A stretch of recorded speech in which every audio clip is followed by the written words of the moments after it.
होता ती त्या दिवशी रेकॉर्ड केलेली नाही, ती नंतर रेकॉर्ड केलेली आहे आणि ती त्या मोबाईल मधली नाही असा देखील युक्तिवाद आरोपीच्या वकिलाने केला। आरोपीतर्फे असं म्हणण्यात आलं होतं की सुनील शिंदे याने जो वाल्मिक कराडचा मोबाईल फोन रेकॉर्ड केला होता किंवा त्याचा जो व्हिडिओ घेतला होता हा त्या तारखेला झालेला नाही। या बाबतीत आम्ही न्यायालयाचं CDR ज्याला कॉल डिटेल रेकॉर्ड म्हणतो हे स्वतंत्ररित्या नोंदवले जातात त्याच्याकडे लक्ष वेधलं आणि त्या कॉल डिटेलच्या रेकॉर्ड प्रमाणे त्याने फोन केल्याचं वाल्मिक कराडने विष्णू साठेच्या फोनवरून वाल्मिक कराड बोलला होता त्याची नोंद आहे असे न्यायालयाच्या आम्ही दृष्टिक्षेपात आणलं।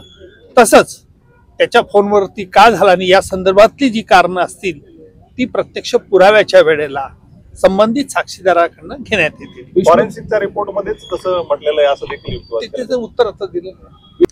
वाल्मिक कराड याने त्याला जामीन का मिळाला पाहिजे याविषयी युक्तिवाद केला, त्याला आम्ही विरोध केला आणि का जामीन त्याला देऊ नये याची कारणं न्यायालयात स्पष्ट केली।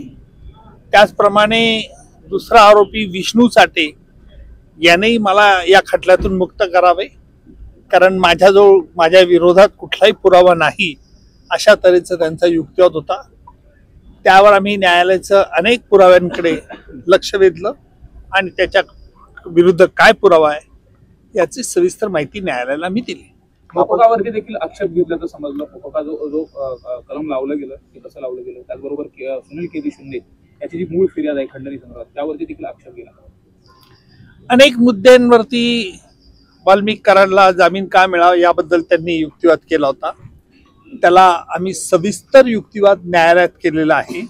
त्यांच्या अनेक शंकांना आम्ही उत्तर सरकारतर्फे दिलेलं आहे, त्याबद्दलचा निकाल न्यायालयाने 30 ऑगस्ट रोजी ठेवलेला आहे। वाल्मिक कराड यांची जी अटक आहे ती बेकायदेशीर आहे, तीच तशा पद्धतीने झाली गेली नाही। त्यांचा एक मुद्दा असा होता की वाल्मिक कराडला अटकेच्या वेळेला त्याची अटकेची कारणं सांगण्यात आली नाही, त्यावरती आम्ही न्यायालयाला त्याला जे कारणं सांगितली होती अटक करतेवेळी तसेच त्याच्या सही असलेला दस्तऐवज देखील न्यायालयात हजर केला।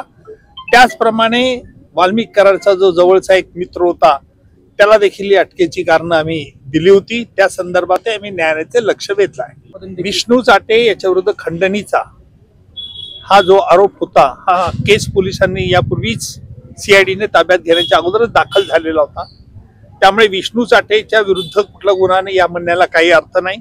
त्याचप्रमाणे मकोकाच्या तरतुदी या गुन्ह्याला लागत असतात, आरोपीला लागत नसतात, म्हणून विष्णू साठे याचं जे गुन्हेगारी पार्श्वभूमी आहे खंडणीच्या बद्दल त्याने कशा रीतीने वाल्मिकला सहकार्य केलं, वाल्मिकचा कसा उजवा हात होता याकडे न्यायालयाचं आम्ही लक्ष वेधलं। चला आता भरपूर